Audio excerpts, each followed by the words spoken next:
O ser é e o não ser não é.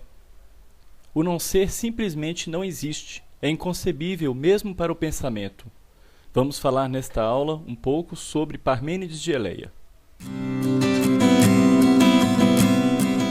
Falávamos na aula anterior sobre Heráclito de Éfeso, para quem a mudança ou o devir era a única certeza possível. Nós dizíamos também que, para Heráclito, os nossos sentidos nos enganam, fazendo-nos acreditar que algo permanece. Contudo, a razão, ou logos, vai encarar a realidade como um contínuo vir a ser. Nesta aula, nós falaremos um pouco sobre Parmênides de Eleia. São chamados eleatas os filósofos nascidos na cidade de Eleia, Então, por isso a gente fala Parmênides de Eleia. Eleia era uma colônia grega, localizada na Magna Grécia, no sul da Península Itálica. Se os jônios refletiram sobre a matéria primeira das coisas, os eleatas, por sua vez, vão se perguntar como essa substância original se transforma em tantas coisas diferentes. Parmênides é, entre os eleatas, o mais ilustre. Na época, os filósofos se depararam com uma grande variedade de explicações sobre a físis, ou seja, sobre a natureza, o mundo natural, tal como visto pelo ser humano, e a arqué, o princípio de todas as coisas. Parmênides, como veremos, ele vai aplicar um método de investigação. Ele praticamente deu início às reflexões sobre lógica, ontologia, que é o estudo sobre o ser. Quase tudo que a gente sabe sobre Parmênides provém do poema dele sobre a natureza. Basicamente, essa obra trata em duas partes do caminho da verdade, ou seja, a aletheia, e do caminho da opinião, da doxa. Aletheia em grego é a palavra usada para designar a verdade. Literalmente significa desvelamento, descoberta, movimento pelo qual algo se mostra ao nosso conhecimento plenamente. Ao percorrer o caminho da verdade, o homem, guiado pela razão, ele vai perceber que o que é, e não pode deixar de ser. Opinião é designada em grego pela palavra doxa, como eu já falei na aula anterior, e Parmênides a considerava algo desprezível, como um ponto de vista qualquer, individual, e que nunca poderia corresponder à verdade. Ao escolher o caminho da doxa, o homem se tornaria refém das opiniões, tendo seu pensamento impedido de chegar à verdade. Nesse ponto, ele se parece um pouco com Heráclito. Parmênides ele também desconfia do conhecimento obtido através dos sentidos, da opinião, da doxa. Só que ele vai dizer que, na verdade, os nossos sentidos nos fazem acreditar que tudo muda. Contudo, é necessário buscar a essência, a arqué das coisas, que não pode estar em algo que se converte no seu contrário, ou seja, o ser é e o não ser não é. Por meio dos sentidos, os seres humanos percebem os fenômenos naturais, constatam mudanças das pessoas, nos seres vivos em geral, testemunham um mundo que está em constante transformação. Segundo ele, o que é percebido pelos sentidos não permite que o homem conheça realmente a verdade, o ser verdadeiro e universal. Por exemplo, ainda que um broto se transforme em uma frondosa árvore, sua essência não muda. Então, o que acontece? Como Heráclito vai dizer, não, na verdade, nossos sentidos nos enganam, a gente pensa que as coisas permanecem, mas elas mudam o tempo inteiro. Parmênides vai no sentido contrário, vai dizer, não, nossos sentidos nos enganam, mas dizendo o quê? Que as coisas mudam, e na verdade não, elas permanecem, elas continuam com sua essência. Então nós temos duas perspectivas diferentes, mas ambos têm em comum o fato de desconfiar no conhecimento obtido pelos sentidos. Segundo Parmênides, o ser é e o não ser não é. Ele afirma que o ser é imutável, eterno, porque se sofresse uma transformação qualquer, teria que deixar de ser, isto é, tornar-se não ser, para transformar-se em outra coisa, isto é, de não ser, tornar-se ser. Mas isso seria impossível, pois nada pode surgir do não ser. A doxa, ou seja, opinião, diz respeito ao modo como cada um exprime suas preferências, seus gostos, interesses, sentimentos, variando de pessoa para pessoa. A gente vê isso muito hoje em dia, A gente tem só doxa no mundo atual, Nos Facebooks da vida, As pessoas colocam opinião sobre qualquer coisa sem ter o menor conhecimento sobre a área. As opiniões mudam, ora afirmando, ora negando a mesma coisa. São instáveis e não nos permitem realmente saber o que as coisas são. A opinião seria mera aparência, e assim faria parte do não ser. Aquilo que corresponderia ao ser, segundo Parmênides, simplesmente não poderia se transformar, deixar de ser. Seu pensamento, portanto, é absolutamente oposto ao Heráclito nesse sentido. O ser não se moveria, não se transformaria. Ele é eterno, uno, único, imutável, imóvel, indestrutível, um ser pleno e indivisível. Do contrário, o que resultaria dessa divisão? Outro ser? Mas seria não ser, já que o ser é único. Segundo Parmênides, os mortais tenderiam a tomar o não ser pelo ser, uma vez que guiavam seu pensamento pela opinião. Então, Parmênides ele vai trazer uma identidade entre ser e pensar, e dizer que pensar e ser são a mesma coisa. Não ser, perceber, opinar teriam um significado oposto, nada representando perante o pensamento. Para Parmênides, os sentidos nos oferecem uma visão enganadora do mundo, diferentemente da razão. A razão humana seria o verdadeiro caminho de conhecimento do mundo, e não os sentidos. Parmênides põe sua doutrina na boca de uma deusa, ou seja, a personagem desse livro dele é uma deusa, que o acolhe benignamente. Ele imagina ser levado à deusa por um carro puxado por velozes cavalos. A deusa, que sem dúvida simboliza a verdade, ou seja, a Letéia, ela vai indicar as 3 vias: a da verdade absoluta, a das opiniões falazes, a doxa falaz, ou seja, da falsidade, dos erros, e finalmente uma via que se poderia chamar de opinião plausível, ou seja, a doxa plausível. A primeira via é a seguinte: o ser é e não pode não ser. O não ser não é e não pode ser de modo nenhum. Ser e não ser, portanto, são tomados no significado integral e unívoco. O ser é o positivo puro e não ser é o negativo puro. Um é o absoluto contraditório do outro. De que modo Parmênides vai justificar esse grande princípio? A argumentação é muito simples. Tudo aquilo que alguém pensa e diz é. Não se pode pensar a não ser pensando. Ou seja, não se pode pensar e, portanto, dizer a não ser pensando e, portanto, dizendo aquilo que é. Pensar o nada significa não pensar de fato. E dizer o nada significa não dizer nada.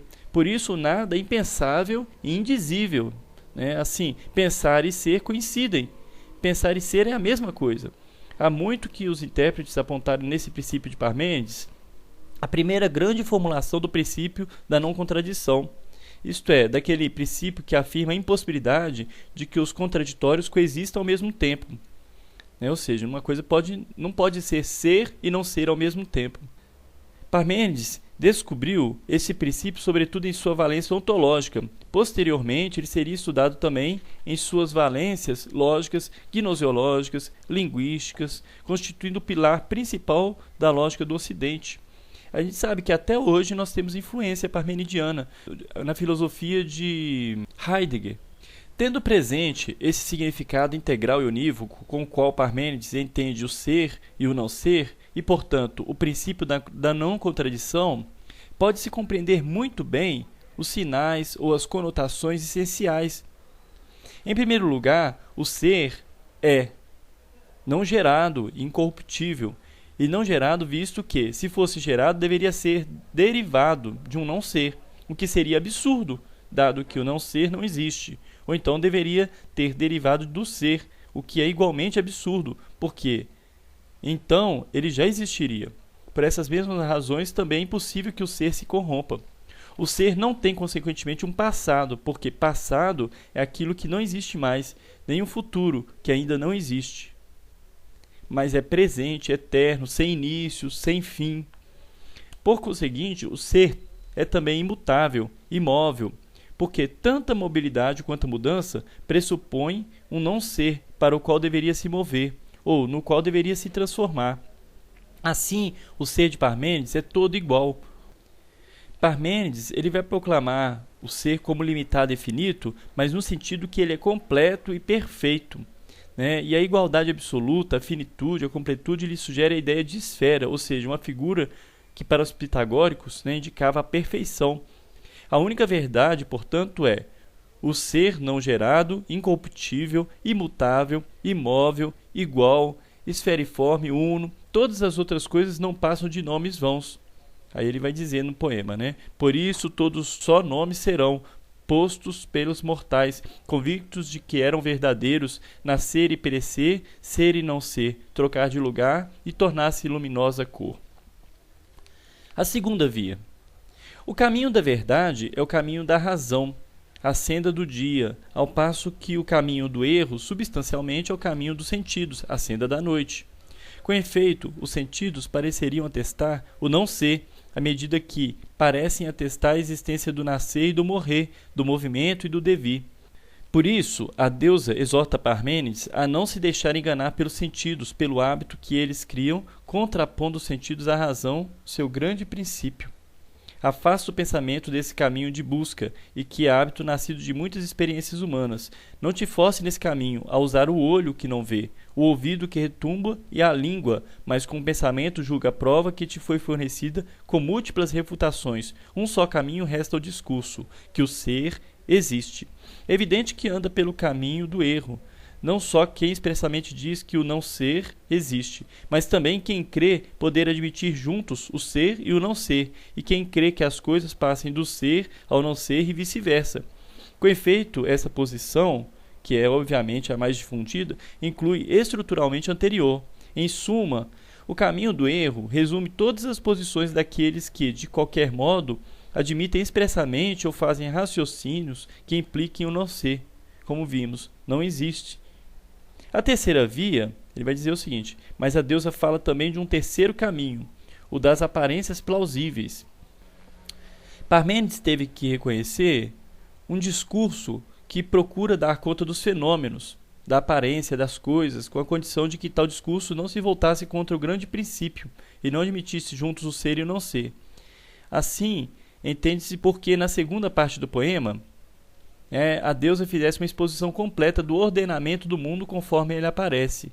Mas como é possível dar conta dos fenômenos de modo plausível sem contrapor ao grande princípio? Ou seja, do não ser e ser ao mesmo tempo, ou da transformação que ele fala que não acontece. As cosmogonias tradicionais foram construídas com base na dinâmica dos opostos, dos quais um fora concebido como positivo e como ser, e o outro como negativo, como não ser. Segundo Parmênides, o erro está em não se ter compreendido que os opostos se devem pensar como incluídos na unidade superior. Parmênides tenta uma dedução dos fenômenos, partindo da dupla de opostos, luz e noite, mas proclamando que, com nenhuma das duas, está o nada, ou seja, que ambas são ser. É evidente, porém, que essa tentativa destinava-se a chocar-se contra as insuperáveis aporias, Eu já falei em uma aula aí que é aporia, aquela rua sem saída, ou seja, você tenta achar uma saída, achar uma resposta para um problema, e parece que você fica numa rua sem saída, um beco sem saída. Uma vez que reconhecidos como ser, luz e noite, deviam perder qualquer caráter diferenciador e tornar-se idêntica, precisamente porque ambas são ser, e o ser é todo idêntico. O ser de Parmênides ele não admite diferenciações. Desse modo, o grande princípio de Parmênides, assim como foi por ele formulado, salvava o ser, mas não os fenômenos. Parece complicado, gente? Na verdade, o que acontece é o seguinte: o princípio de Parmênides é exatamente oposto ao de Heráclito. Ou seja, ele vai dizer, não existe mudança. Por quê? Porque o não ser não existe. A Marilena Chauí, no livro dela, Iniciação à Filosofia, e no Convite à Filosofia também, ela vai fazer um resuminho bacana desses argumentos do filósofo. Ela vai dizer: admitamos que o ser não seja uno, mas múltiplo. Nesse caso, cada ser é ele mesmo e não é os outros seres. Portanto, cada ser é e não é ao mesmo tempo, o que é impensável ou absurdo. O ser é uno e não pode ser múltiplo. Ou seja, o ser não pode ser múltiplo, por quê? Porque o múltiplo, você pensaria aquilo que ele não é. E a gente não pode pensar o ser como aquilo que ele não é, e simplesmente como aquilo que ele é. Esse é o primeiro argumento. Outro argumento: admitamos que o ser não seja eterno, mas teve um começo e terá um fim. Ou seja, quando ele fala admitamos, ele está dizendo, suponhamos. Antes dele, o que havia? Outro ser? Não, pois o ser é uno. A gente já falou, não pode ter tido outro ser. No primeiro argumento é esse. O não ser? Não, pois o não ser é o nada. A gente já falou também. Portanto, o ser não pode ter tido um começo, terá um fim. Se tiver, o que virá depois dele? Outro ser? Não, porque o ser é uno. O não ser? Não, pois o não ser é o nada. Portanto, o ser não pode acabar. Ou seja, ele é sem começo e sem fim. ele é eterno. Né? Outro argumento: admitamos, ou seja, suponhamos que o ser não seja imutável, mas mutável. No que ele mudaria? No outro ser? Não, pois o ser é uno. No não ser? Não, pois o não ser é o nada. Portanto, se o ser mudasse, ele se tornaria o quê? Não ser. E desapareceria. O ser é imutável, e o devir é uma ilusão dos nossos sentidos. Ele vai afirmar que existe uma diferença entre pensar e perceber, mas não existe uma diferença entre pensar e ser. Ser e pensar são idênticos, porque você não consegue pensar o nada. Eu poderia dar um exemplo assim banal como conclusão. Você não pense numa casa. Você consegue não pensar numa casa a partir do momento que eu falei isso? Não, você não consegue pensar o nada. Você só consegue pensar o ser. Outro exemplo bacana também é o seguinte: ele vai dizer que as coisas permanecem. Você vê uma foto sua de criança. Quando você vê uma foto sua de criança, você fala: olha eu aqui. Você se reconhece naquela foto, apesar de você ter mudado. Ou seja, algo seu permaneceu. Você continua sendo você mesmo, a mesma pessoa que era lá atrás. Você teve mudanças? Lógico que você teve algumas mudanças, mas existe algo que permaneceu. E esse algo que permaneceu é a essência, ou ser.